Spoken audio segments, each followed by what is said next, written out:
আজকে সকাল আনুমানিক ৬টার দিকে হরিপুরে একটি সড়ক দুর্ঘটনা ঘটে এবং এই দুর্ঘটনার ফলে ৩ জন রোগী আমাদের এখানে আসে।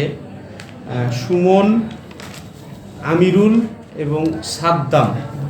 সেইখানে সাদ্দাম ৩২ বছর বয়স, এটাকে আমরা মৃত অবস্থায় পাই, ব্রড ডেথ হিসেবে আসে এবং তার শরীরের অনেক জায়গায় খুব খারাপ ইনজুরি ছিল এবং স্পট ডেথ হিসেবে আমরা এটাকে চিন্তা করছি।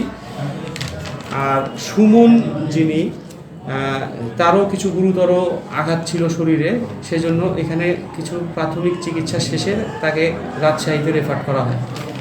এবং আরেকজন রোগী আমিরুল, তার শরীরেও আঘাত ছিল, তাকে প্রাইমারি চিকিৎসা এখানে দেওয়ার পরে সুমনের সাথেই রাজশাহীতে পাঠানো হয় আর কি।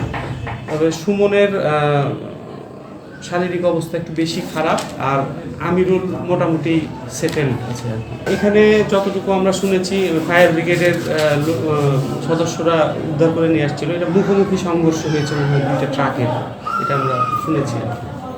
সানবিট সব দিবে সামাল। সানবিট ম্যাজিক প্রেস ডিশওয়াশিং এর মাথা ঘোরানো সলিউশন।